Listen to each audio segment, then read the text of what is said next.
देश और विदेश में लगातार हिजाब के मामले दिनों दिन बढ़ते जा रहे हैं। वहीं विरोधी पार्टी लगातार हिजाब को कट्टरपंथी सोच बता रही है। इसी पर पूर्व विदेश मंत्री सलमान खुर्शीद के साथ खास बातचीत की हमारी संवाददाता प्रियांशी सिंह चंदेल ने। देश विदेश में लगातार हिजाब के मामले बढ़ते जा रहे हैं। इसी पर हमारे साथ चर्चा करने के लिए कांग्रेस के वरिष्ठ नेता सलमान खुर्शीद जी मौजूद हैं। सर, मेरा ये सवाल है कि जैसे हिजाब के मामले एक के बाद एक बढ़ते जा रहे हैं, पहले भारत से शुरू हुआ और अब ईरान में ईरान में देखा जा रहा है कि हिजाब के मामले बढ़ते जा रहे हैं, तो उस पर क्या कहना है आपका? देखिए, ये दो पहलू हैं। एक पहलू ये है कि जो स्वतः जिसका कारण एक विशेष धार्मिक हो या उसका कारण अपनी सोच हो, अपनी चाहत हो, अपनी पसंद हो, और कोई पहनना चाहता है, चाहे हिजाब पहनना चाहता है, कुछ और पहनना चाहता है, उस पर कोई रोक हमारे संविधान में नहीं है। और ये सोच जिसकी भी है उसका हम सम्मान करेंगे, लेकिन हम किसी को ये अनिवार्य नहीं करते किसी के लिए कि वो कुछ करे। ईरान में जो हुआ है वो इसका दूसरा पहलू है कि ईरान में ये कहा गया है कि आपको ये पहनना होगा, नहीं तो आपको दंड दिया जाएगा। इसलिए उससे कोई संबंध हमारा नहीं है।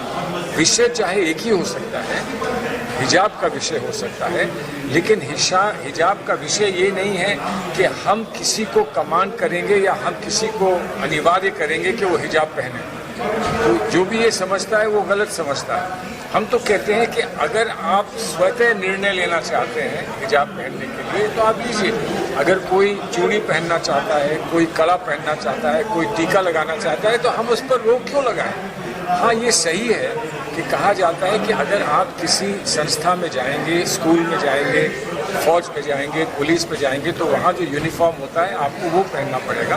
तो दुनिया भर में, यूरोप में, अमेरिका में, फौज में, पुलिस में जो भी यूनिफॉर्म होता है वो लोग पहनते हैं, लेकिन उनमें से जो हिजाब पहनना चाहते हैं वो हिजाब भी पहन लेते हैं उसी यूनिफॉर्म के साथ। तो अगर वहाँ ये संभव है तो हमारे यहाँ क्यों नहीं संभव है? हाँ, लेकिन सर यहाँ पे जो कि स्कूल में लड़कियाँ जाती हैं, बच्चियाँ जाती हैं और ड्रेस में एक यूनिटी होती है, लेकिन अगर वो हिजाब पहन के स्कूल में जा रही, पढ़ने जा रही हैं, तो आप इसको किस तरह से ले रहे हैं? मुझे बताइए, कोई शादीशुदा एक महिला अगर सिंदूर लगाती है और दूसरी महिला जिसकी शादी नहीं हुई है सिंदूर नहीं लगाती है, तो उसमें डिसयूनिटी कहाँ होती है? तब भी दोनों साथ रहते हैं, हर चीज साथ करते हैं, सिंदूर का कोई असर किसी पे नहीं पड़ता। अगर है तो थोड़ा सा सम्मान बढ़ जाता है। जी सर, मेरा मतलब ये है कि 18 साल से कम बच्चियां जो स्कूल पढ़ने जाती हैं, जो वहाँ पे ज्ञान के लिए जाती हैं, अगर उनमें ऐसे भेदभाव कर दिया, हिंदू मुस्लिम की अगर बात करें, हिंदू मुस्लिम भूल जाइए, हिंदू मुस्लिम भूल जाइए। मैंने स्कूल चलाए हैं, मैं जानता हूँ कि बहुत सारे अभिभावक हैं जो पसंद करते हैं कि उनकी बेटियां जब स्कूल आए तो वो सलवार कमीज पहने, स्कर्ट्स ना पहने, और स्कूल अलाउ करते हैं। स्कूल को अगर आवश्यकता होती है तो वो अपना यूनिफॉर्म बदल देते हैं। वो कहते हैं आप स्कर्ट पहनना चाहें स्कर्ट पहनिए, और आप अगर सलवार कमीज पहनना चाहें तो सलवार कमीज पहने। अब तो सलवार कमीज पहन के लोग खेल कूद में भी जाते हैं, वो बास्केटबॉल भी खेलते हैं। अब कोई ये कहे कि नहीं, हम बास्केटबॉल नहीं खेलने देंगे अगर आप सलवार कमीज पहनोगे, तो वो वैसे ही हो गया कि आप किसी से कहें कि आप अगर हिजाब पहनोगे तो हम आपको स्कूल में नहीं आने देंगे।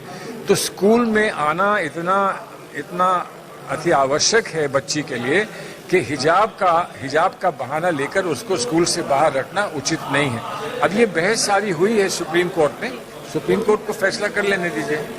सर, मेरा एक और सवाल कि जैसे अभिव्यक्ति की आज़ादी एक तरह से भारत में है, लेकिन आर्टिकल 90 के तहत आप रीजनल रिस्ट्रिक्शन भी लगा सकते हैं। रीजनेबल तो होना चाहिए, ये रिस्ट्रिक्शन रीजनेबल होना चाहिए। तो ये रीजनेबल है कि नहीं? अगर हिजाब पहनने से आग लग जाती है तो रीजनेबल रिस्ट्रिक्शन है, मत पहनिए। अगर हिजाब लेने से किसी को हार्ट अटैक हो जाता तो फिर आप रीजनेबल रिस्ट्रिक्शन लगा सकते हैं कि मत पहनिए। लेकिन हिजाब से किसी को कोई तकलीफ नहीं हो रही, तब भी आप कह रहे हैं कि हिजाब मत पहनिए, तो ये रीजनेबल है कि नहीं, ये सुप्रीम कोर्ट तय करेगा। जी जी जी, मेरा एक आखिरी सवाल कि विपक्ष लगातार इसको कट्टरपंथी कह रहा है ये कट्टरपंथी सोच है। कट्टरपंथी सोच वो होती है जब आप किसी को अनिवार्य करें। कट्टरपंथी सोच ये नहीं होती जब आप ये कहें कि आप वो करो जो आपका मन चाहे। आपका मन चाहे वो आप करो, स्वतः अपना निर्णय लो, ये हमारा संविधान इजाजत देता है। तो ये नहीं हो सकता कि जिसकी इजाजत संविधान देता है उसे कट्टरपंथी कहा जाए। जी शुक्रिया हमसे बातचीत करने के लिए। हमारे साथ सलमान खुर्शीद जी मौजूद थे जो कि कांग्रेस के एक वरिष्ठ नेता हैं। कैमरामैन रेहान के साथ प्रियांशी सिंह।